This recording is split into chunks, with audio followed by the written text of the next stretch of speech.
Breaking news చూస్తున్నారు. మంగ్లీ కేసులో big twist చోటు చేసుకుంది. చీటింగ్ కేసుతో తమకు సంబంధం లేదంటూ బాంబు పేల్చారు పంజాగుట్ట సిఐ రామకృష్ణ. మంగ్లీ సుబ్బారావు ఫిర్యాదులపై కేసు నమోదు చేశామంటూ చెప్పుకొచ్చారు సిఐ. బెదిరింపుల ఆరోపణలపై దర్యాప్తు చేస్తున్నామన్నారు సిఐ. మద్యం సేవించాడని అనుమానంతోనే అడ్వకేట్ సుబ్బారావుకు బ్రీత్ అనలైజర్ పరీక్ష చేస్తూ ఉంటున్నారు ఆయన. ఆధారాలు ఇవ్వకుండా పిఎస్ ముందు న్యూసెన్స్ చేయడంతో కేసు నమోదు చేస్తామంటూ చెప్పుకొచ్చారు.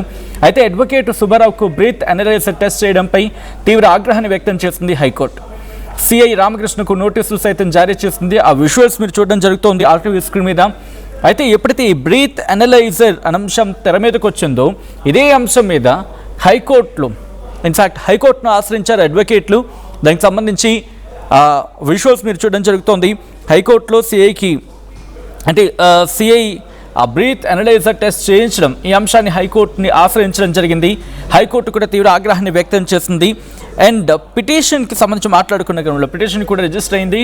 హైకోర్టు దృష్టికి వెళ్ళింది. హైకోర్టులో వాదోపాదనలు జరిగిన తర్వాత వచ్చిన ఆ అవుట్కమ్ కూడా మనం చూసాం. ఇన్ఫ్యాక్ట్ ఆగ్రహాన్ని వ్యక్తం చేస్తుంది హైకోర్టు కూడా. అయితే ఇదే అంశానికి సంబంధించి సుబ్బారావు గత కొన్ని రోజులుగా ఆయన మాట్లాడుతున్నారు. మరి ముఖ్యంగా తనకు బాధితుల పక్షాన నిలబడుతున్నారంటూ చెప్పుకొచ్చిన సందర్భం. అయితే ఈ క్రమంలోనే అసలు ఏం జరిగిందనే అంశం గురించి మాట్లాడుకున్న క్రమంలో ఒకసారి విజువల్స్ మీరు చూడొచ్చు. అక్కడికి చేరుకున్న తర్వాత సుబ్బారావు న్యూసెన్స్ చేశారు, అందుకే కేసు రిజిస్టర్ చేశామని చెప్పి సిఐ చెప్పుకొచ్చారు. అసలు ఎందుకు ఆ రోజు ఏం జరిగిందో ఒకసారి చూద్దాం.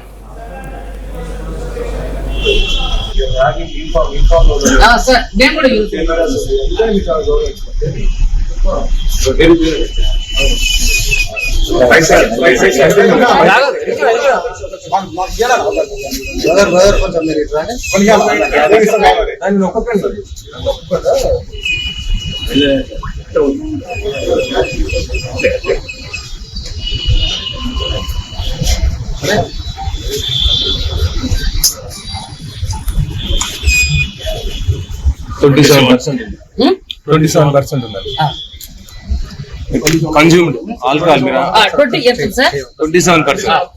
సరే తీయండి, ఇదంతా తీసుకో. Okay sir, thank you. Positive negative చెప్పండి సార్. పాజిటివ్ అండి, ఆల్కహాల్ కన్జ్యూమ్ చేశారు అంటే డ్రైవింగ్ చేయడానికి ఎలిజిబుల్ అంతే సార్. ఇది చూడండి, కేవలం కూడా భయపెట్టి మభ్య పెట్టే ప్రయత్నాలు ఇవన్నీ కూడా సార్. ఇవన్నీ కూడా భయపెట్టి మభ్య పెట్టే ప్రయత్నాలు. లీగల్ ప్రొసీజర్ గానే వెళ్తాం సార్. మీరు మీడియా వాళ్ళు కూడా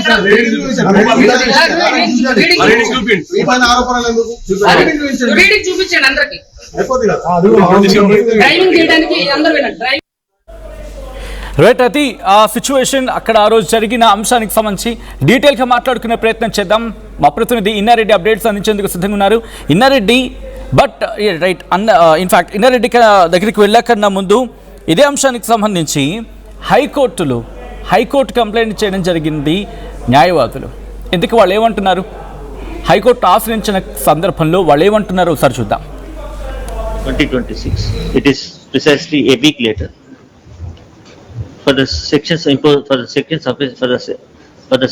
punishable under for the offences punishable section 3512, 3552 of BNS, which action itself would clearly exhibit the intent of the official respondent to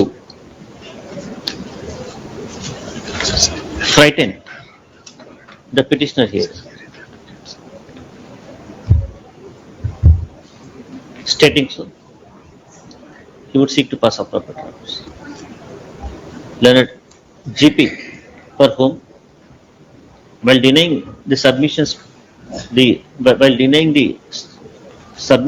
the learned senior counsel, would submit. Since the petitioner has approached and visited the fourth official respondent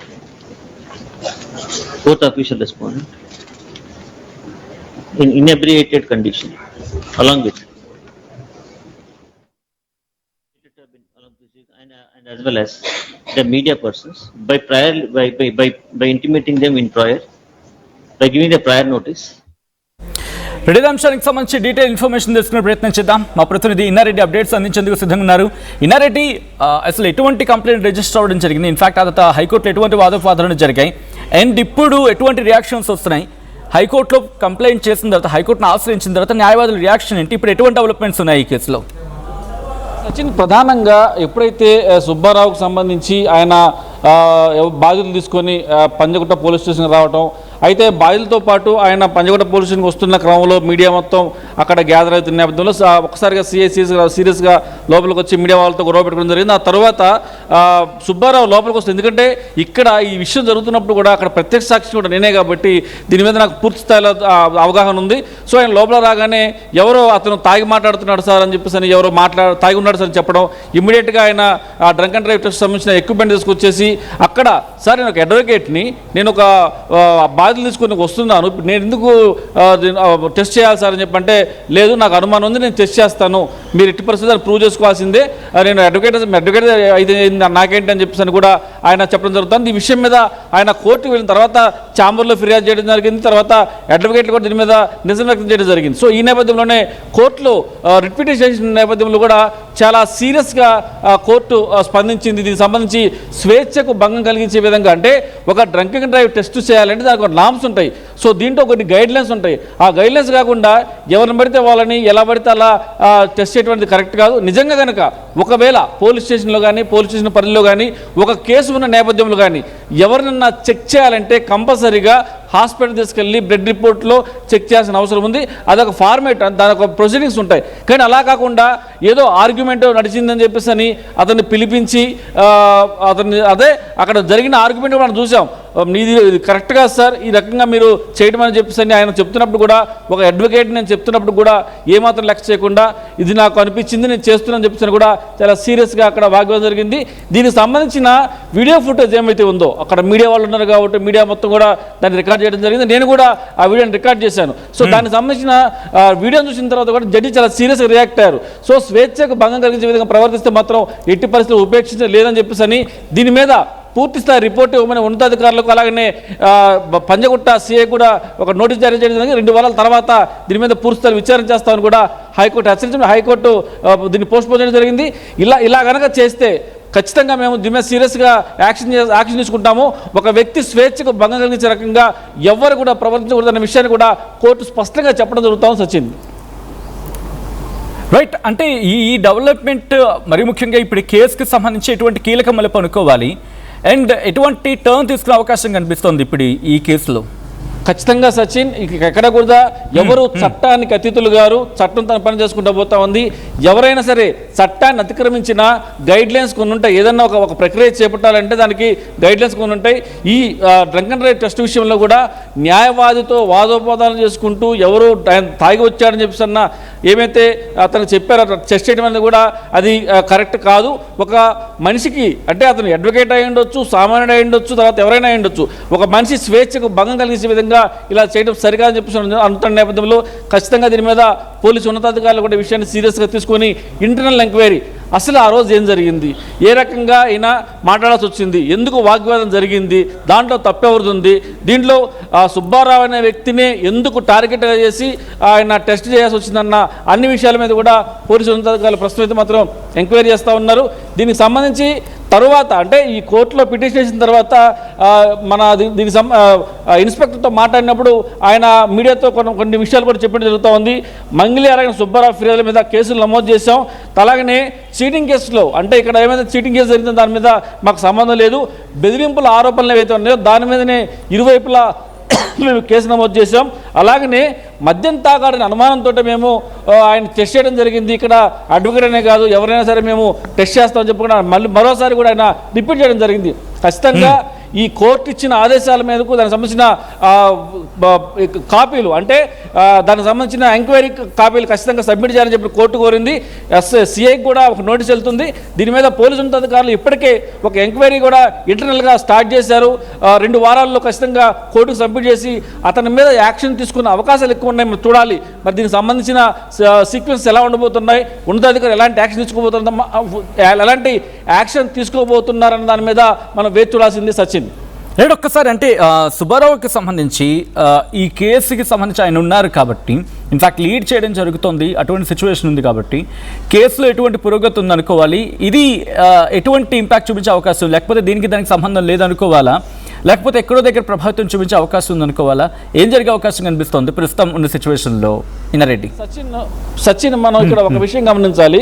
అంటే మనం ఎప్పుడైతే దీని మీద కూలంకుషంగా ప్రతి విషయాన్ని public ముందుస్తున్న క్రమంలో public కూడా కొన్ని విషయాలను చెప్తా ఉన్నారు. విషయం ఏంటంటే ఇది మంగ్లీ కేసు పెట్టింది కాబట్టి మంగ్లీకి సపోర్ట్గా, లేకపోతే ఈ విషయాన్ని అటెన్షన్ డైవర్షన్ చేయడానికి ఇలాంటి సిచ్యువేషన్ క్రియేట్ చేశారేమో, ఆయన ఇన్స్పెక్టర్ వాళ్ళకి సపోర్ట్గా ఉండని చెప్పేసి కామెంట్లో పెడతా ఉన్నారు. ఏదేమైనప్పుడు కూడా అన్యాయాలు తేల్చాల్సింది పోలీస్ డిపార్ట్మెంటే, దాని మీద తీర్పు ఇవ్వాల్సింది కోర్టులే. సో దీని మీద ఎంక్వైరీ జరుగుతుంది కాబట్టి ఎంక్వైరీ జరుగుతున్న తర్వాత ఏం జరిగింది, ఎలా జరిగింది దాని మీద పోలీసు ఉన్నతాధికారులు త్వరలో మీడియా చెప్పే అవకాశం కనిపిస్తా ఉంది. సచిన్ రైట్, ఆ విషయాన్ని పక్కన పెట్టినప్పుడు అండ్ ఈ మైక్రో ఫైనాన్స్కి సంబంధించి యాజ్ ఆఫ్ నో డీటెయిల్స్ ఏంటి అండ్ ఇప్పటికీ ఎటువంటి డెవలప్మెంట్స్ ఉన్నాయి?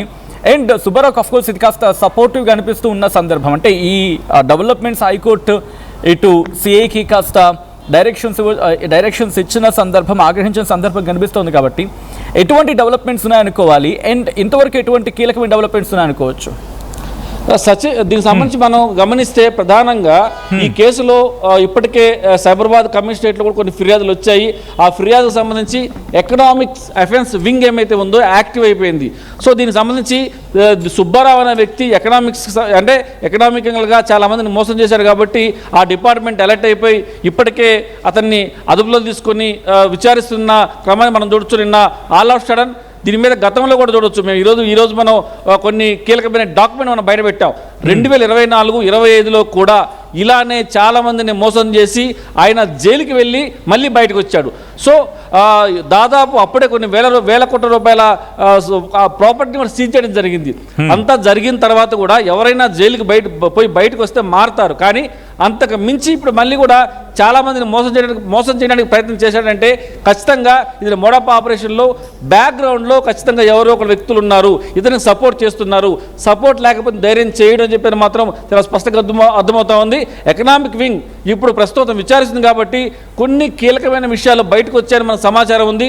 ఖచ్చితంగా త్వరలో ఎవరు సపోర్ట్ చేస్తున్నారు, ఎంత మోసం చేశారు, ఇదే కాదు సచిన్, వసూలు చేసిన డబ్బుల్ని ఎక్కడికి ట్రాన్స్ఫర్ చేశాడు, ఎవరి పేరు మీద బినామీ పేరు మీద పెట్టాడు, దాని మీద చాలా డీటెయిల్గా ఎకనామిక్ వింగ్ ఇన్వెస్టిగేషన్ చేస్తా ఉంది. Sachin, alright, thanks for the update. Inna Reddy, ఒక్కసారి మీ లైన్లో ఉండే ప్రయత్నించండి. ఇప్పుడే కనుక ఎవరైనా ట్యూన్ ఏంటి వాళ్ళకి అప్డేట్ చేసే ప్రయత్నం చేస్తున్నాను. మంగ్లీ కేసులో బిగ్ ట్విస్ట్ చోటు చేసుకుంది. చీటింగ్ కేసుతో తమకు సంబంధం లేదంటూ బాంబు పేల్చారు పంజాగుట్ట సిఐ రామకృష్ణ. మంగ్లీ సుబ్బారావు ఫిర్యాదులపై కేసు నమోదైంది అంటూ కూడా ఆయన చెప్పుకొచ్చారు. బెదిరింపుల ఆరోపణలపై దర్యాప్తు చేస్తున్నామన్నారు సిఐ రామకృష్ణ. మద్యం తాగాడనే అనుమానంతోనే అడ్వకేట్ సుబ్బారావుకు బ్రీత్ అనలైజర్ పరీక్ష చేస్తామంటున్నారు. ఆధారాలు ఇవ్వకుండా పిఎస్ ముందు న్యూసెన్స్ చేయడంతోనే కేసు నమోదు చేస్తామంటూ చెప్పుకొచ్చారు. అయితే అడ్వకేట్ సుబ్బారావుకు బ్రీత్ అనలైజర్ టెస్ట్ చేయడంపై తీవ్ర ఆగ్రహం వ్యక్తం చేసింది హైకోర్టు. సిఐ రామకృష్ణకు నోటీసులు సైతం జారీ చేసింది. ఎప్పుడైతే సుబ్బారావుకి బ్రీత్ అనలైజర్ టెస్ట్ చేయడం జరిగిందో హైకోర్టుని ఆశ్రయించడం జరిగింది న్యాయవాదులు. ఇన్నారెడ్డి చెప్పినట్టుగా రిట్ పిటిషన్ దాఖలైంది. ఆ తర్వాత విచారణ చేపట్టింది హైకోర్టు. దానికి తదనుగుణంగా విచారణ చేపట్టి ఇటు సీరియస్ డైరెక్షన్స్ ఇచ్చినట్టుగా తెలుస్తోంది. ఇంకా ఎటువంటి డెవలప్మెంట్స్ ఉండబోతున్నాయనేది ఆసక్తికరంగా మారింది. మీరేమనుకుంటున్నారు ఒకసారి కమెంట్ చేసే ప్రయత్నం చేయండి.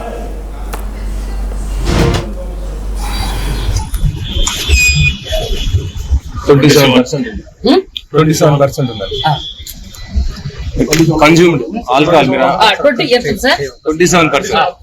సరే తీయండి, ఇదంతా తీసుకో. Okay sir, thank you. Positive negative చెప్పండి సార్. పాజిటివ్ అండి, ఆల్కహాల్ కన్జ్యూమ్ చేశారు అంటే డ్రైవింగ్ చేయడానికి ఎలిజిబుల్ అంతే సార్. ఇది చూడండి, ఇది కేవలం కూడా భయపెట్టే